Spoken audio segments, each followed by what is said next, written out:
અને છેલ્લી વાત દીકરા દીકરીઓ આ નાની ઉંમરે શીખજો સેવા ભાવ. કયામતના દિવસે અલ્લાહ ઉભા કરશે અને તમારા હિસાબ કિતાબ પૂછશે. એ પૂછશે નહીં. એને અમારા હિન્દુમાં તો એમ કહે છે કે ધર્મરાજ ચોપડા લખે છે. કુરાનમાં તો એટલું લખી દીધું કે તારા બે ખભે બે ફરિશ્તા મૂક્યા. સમજ પડી ગઈ ને? એકલા હોય ત્યારે તો સૌથી ખરાબ કામ કરે. અલા બાપા બેઠા છે બે ખભા ઉપર જ. કોઈ ડરે છે? કોઈ ડરે છે? આ આપણે સાહેબ ખાલી બે ખભે બે ફરિશ્તા છે. આટલી વાત દરેક માણસ સમજી લે ને, લોટરી લાગે. લોટરી.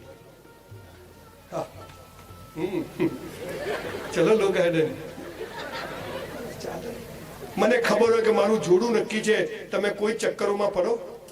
મને ખબર હોય કે માના પગમાં જન્નત છે, કોઈ જન્નત માટે દોડવાની જરૂર ખરી? કસરત કરો. આજ માલિકે આપ્યું છે, આવું ના આવું એને પાછું આપવું. પાન મસાલા ગુટકા છોડો યાર, અસલી નશો ચલાવો. હે ને કે જીવન મસ્ત છે, એક જ વાર મળ્યું છે, સારું એવું જીવીને જોયું કે લોકો સદીઓ સુધી. આપણે મરી જઈએ તો લોકો વન્સ મોર કહેવા જોઈએ. આવું જીવીને જવાનું.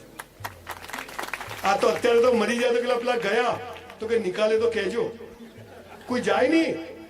50 જણ ભેગા નથી થતા અને ઠૂંઠા જેવો માણસ એકલો જન્મે છે અને એકલો મરી જાય છે. બોસ, પૈસા કોઈના બાપની જાગીર નથી, પ્રસિદ્ધિ કોઈના બાપની જાગીર નથી, એમાં કોઈ વચ્ચે આવતું નથી. પણ તન અને મન મસ્ત હોય ને તો ધન જખ મારીને આવે. તન એટલે બોડી અને મન એટલે માઇન્ડ. 5000 પુસ્તકો વાંચ્યા છે દોસ્તો. તમે ગીતા નહીં વાંચ્યું? મેં કુરાન 3 વાર પદ્ધતિસર મૌલવી સાહેબ જોડે બેસીને વાંચું. જાણવું તો જોઈએ ને. રોજા કરું છું બબ્બે. કેન્સર ના થાય, ખાલી રોજા કરો તો જિંદગીમાં કેન્સર ના થાય. પણ આપણે બીજાને બતાવવા કરીએ. તમને ખબર છે પાપ અને પુણ્ય એટલે શું? બીજાને બતાવવા કરો ને એ બધું પાપ, અને પોતાને બતાવવા કરો એ પુણ્ય. આટલી જ વ્યાખ્યા છે. મારે નમાઝ પઢવી છે કે માલિકનો હુકમ છે તો એ પાપ પુણ્ય છે, પણ મારે બીજાને બતાવવા પડવી છે તો એ પાપ છે. હે ને? આ જયારે આપણામાં આવે છે અને ત્યારે માલિક સમજી જાય છે આ ગમે તે ધર્મનું પાલન કરે પણ હવે આને આવે. એ કોઈના વચ્ચે ભેદભાવ કરતો, બધાનો ઓક્સિજન એક જેવો, બધાનું લોહી એક જેવું. ગુરુત્વાકર્ષણ.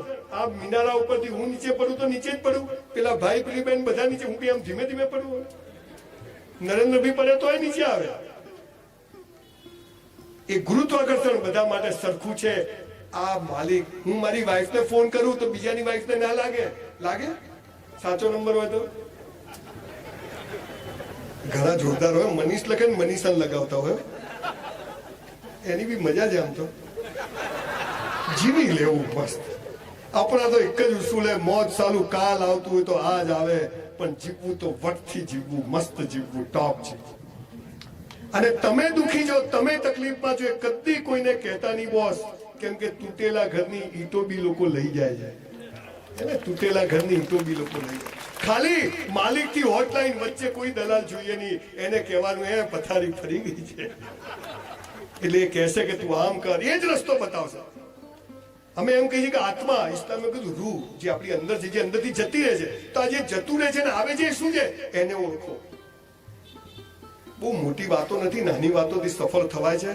આપણને પાગલ બને. બધા કમ્પ્યુટર એન્જિનિયર ના થઈ શકે, બધા ડોક્ટર ના થઈ શકે, પણ તમે જે છો એ બેસ્ટ બનો. એટલે માલિક જોડે તમારું કનેક્શન થઈ જાય અને પછી એ સમજી જાય કે આને મેં જે દુનિયા બનાવી છે એની ઇજ્જત કરે છે. તો હવે મારે એનું ધ્યાન રાખવું પડશે. અને ત્યારે એક હોટલમાં વેઇટર રહેવાનો છોકરો કરોડો રૂપિયાની હોટલ બનાવી શકે. રહેવા માટે ઘર ના હોય એની સ્કીમો થવા. મેં કશું કર્યું નથી, પણ મેં નિયમો પાડ્યા. દરેક ધર્મની ઇજ્જત કરી. આ દેશથી એક ટકો બી, આ દેશને નુકસાન થાય એવું કામ નહીં કરું, મારી કોમને નુકસાન થાય એવું કામ નહીં કરું. હું તો તમારામાં જે લખ્યું છે કે 4 લગ્ન કરવાની વાત, હું એને કેવી રીતે લઉં? જુદી રીતે લઉં. પહેલું લગ્ન આ શરીરથી કરવું છે, એટલે આને દુઃખી કરવાનું નહીં. બીજું લગ્ન મારા પરિવારથી કરવું છે, પરિવારને દુઃખી કરવાનો નહીં. ત્રીજું લગ્ન મારે એક સ્ત્રીથી કે પુરુષથી કરવાનું છે, એને પણ દુઃખી કરીશ નહીં. અને ચોથું લગ્ન આ દેશ, આ દુનિયાથી કરવું છે, એનું પણ ખરાબ કરવું નથી. લઈ શકાય ને આવી રીતે? આમ કરો.